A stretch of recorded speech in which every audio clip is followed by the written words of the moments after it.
मागच्या वेळेस आघाडीतून जिल्हा परिषदचे उमेदवार दीपक आबा गटाचे होते आणि यावेळेचे उमेदवार हे शेतकरी कामगार पक्षाचे आहेत.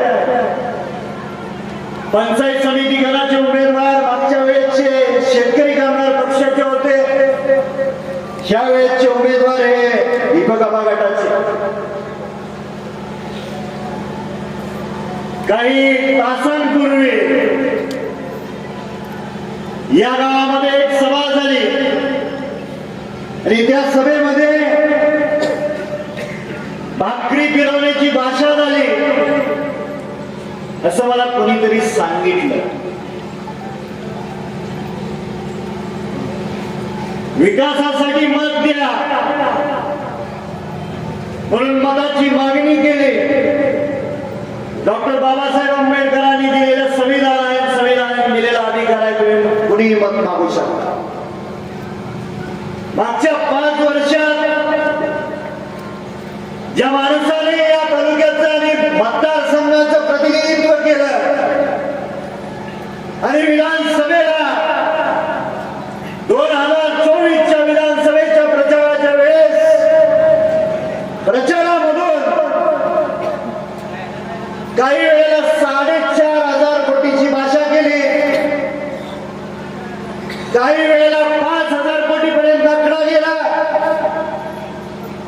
आणि विधानसभेच्या निवडणुकीची तारीख जशी जवळ आली त्यावेळेस गाड्यांमधून आणि प्रचारसभेमधून तो आकडा 6,000 कोटीपर्यंत गेला. मग का झाला नाही त्या 6,000 कोटीमध्ये या गावातला आणि या गटातल्या विकास का झाले नाही? हनुमान मंदिरासमोरच सभामंडप का झाले नाही? वाडी वस्तीवरचे रस्ते का झाले नाही? शेतकऱ्यांना लागणाऱ्या विजेसाठी डीपी आणि आज तुम्ही या ठिकाणी येऊन सांगताय भाकरी फिरवा. हा मतदारसंघ शेतकरी कामगार पक्षाचा आहे, पुरोगामी विचाराचा आहे, शिवशाहू फुले आंबेडकरांचा आहे. हा विचार या तालुक्यातल्या आणि या भागातल्या गोरगरीब जनतेच्या 3-3, 4-4 पिढ्यांनी 50-60 वर्ष विचार जपलाय आणि आबासाहेबांच्या काळामध्ये आज कुणीतरी सांगितलं म्हैसाळच्या पाण्याचा मुद्दा. आबाने आता सांगितलं पण स्वर्गीय आबासाहेबांनी 25-30 वर्ष पाणी परिषदा घेतल्या आणि तुम्हा सर्वांना सोबत घेऊन त्या पाणी परिषदेचं यश आहे. टेंबू आणि म्हैसाळ सारख्या योजना या भागात आल्या. वेळोवेळी पश्चिम महाराष्ट्रात ज्या वेळेस या राज्याचे मुख्यमंत्री सन्माननीय देवेंद्रजी आणि या देशाचे मंत्री महोदय सन्माननीय नितीनजी गडकरी साहेब येतात आणि त्यांच्या भाषणातून त्यांनी अनेक वेळा सांगितलेलं आहे की टेंबू आणि म्हैसाळचं काम फक्त आणि फक्त तुम्हाला सर्वांचं दैवत स्वर्गीय आबासाहेबांमुळे झालेलं आहे. या भागातला काही गावातलं वंचित क्षेत्र म्हैसाळ पासून वंचित आहे. दीपक आबा तुम्हाला मगाशी मी सांगितलं पण तुम्हाला सर्वांना मी सांगू इच्छितो की हिवाळी अधिवेशनामध्ये पण वंचित क्षेत्राचा मुद्दा मांडला आणि या भागातला म्हैसाळच्या जी योजना आहे त्याच्या अंतर्गत जी गाव आहे टेंबूची जी गाव आहे या तालुक्यातला इंच न इंच जमिनी ओलिता खाली आणल्याशिवाय आम्ही स्वस्त बसणार नाही हा माझा तुम्हाला विश्वास देतो.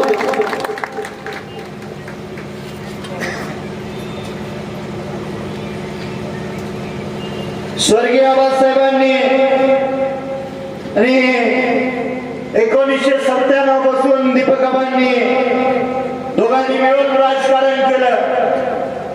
कधी या तालुक्यामध्ये गोरगरीब जनतेवरती अन्याय होऊ दिला नाही. दोघांची घरं ऑफिस 24 तास सताड उघडे असते. रात्री अपरात्री जरी कोणी आलं तर आबासाहेबांच्या निधनानंतर सुद्धा माझ्याकडून थोडीफार तुमची सेवा झालेली आहे. या गावामध्ये आबा कुठल्या दवाखान्याचं आहे? 50 लाख रुपये पशुवैद्यकीय दवाखान्यासाठी 50 लाख रुपयाचं काम आपण मागच्या महिन्यामध्ये मंजूर केलेलं आहे. आज काही लोक शेतकरी कामगार पक्षाची या मंचावर नसतील, सभेमध्ये नसतील, काही चर्चा करू नका,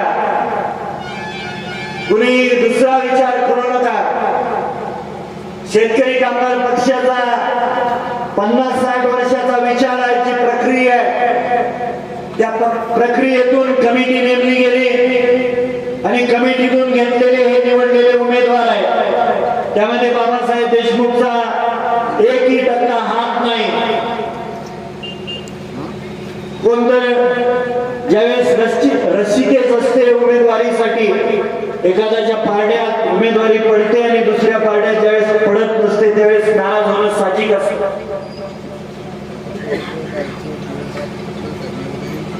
पण जो आपल्या 3-3, 4-4 पिढ्यांनी जपलेला हा लाल बावटा आहे,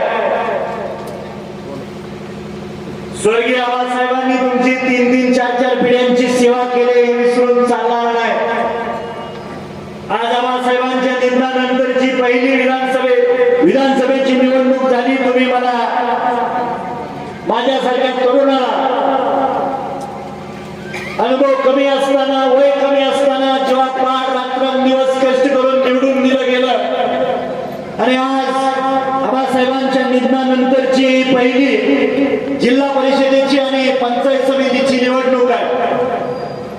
माझी आपल्या सर्वांना विनंती आहे की मागच्या अनेक वर्षापासून या पंचायत समितीवरती 72 पासून 97 पर्यंत शेतकरी कामगार पक्षाचा लाल बावटा दिमागात फडकवत होता आणि त्यानंतर दीपकाबा आणि आबासाहेबांच्या आघाडीचा झेंडा फडकत होता. परत एकदा आपल्याला तो झेंडा फडकवायचा आहे आणि त्याच्यासाठी 7 तारखेला मतदान केंद्रावरती असं एक मशीन येणार आहे बॅलेटचे, आणि या बॅलेटचं एकच मशीन असणार आहे. पहिल्या रकानामध्ये जिल्हा परिषद उमेदवारांची नावं असणार आहेत. 4 नंबरला संगीता सोमा मोठेंचं नाव आहे, त्याच्या समोरचं चिन्ह आहे नारळ. खालच्या रकानामध्ये या गेरडीगरातल्या पंचायत समितीच्या उमेदवारांची नावं असणार आहेत. 5 नंबरला अशोक नामदेव चोरमुलेंचं नाव आहे आणि त्यांच्या नावासमोरचं चिन्ह आहे छत्री. या दोन्ही चिन्हासमोरचं बटन दाबून मतदान रूपी तुम्ही आशीर्वाद या दोन्ही उमेदवाराला द्यावी एवढी विनंती करतो. मतदान करताना काही गडबडीत एक बटन दाबून बाहेर यायचा. मतदान बाद होईल, दोन्ही बटन दाबणं गरजेचं आहे.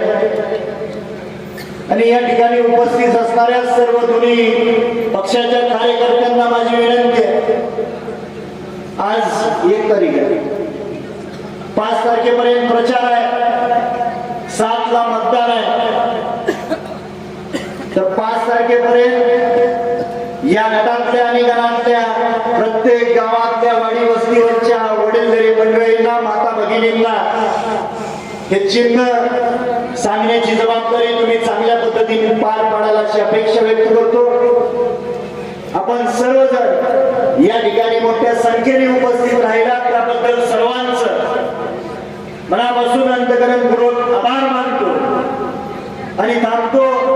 जय लाल. आपण सांगोला पॉलिटिक्स हे YouTube चॅनल जर पहिल्यांदा पाहत असाल तर नक्की सबस्क्राईब करा आणि तालुक्यातील प्रत्येक बातम्या, ताज्या घडामोडी काही क्षणात जाणून घ्या।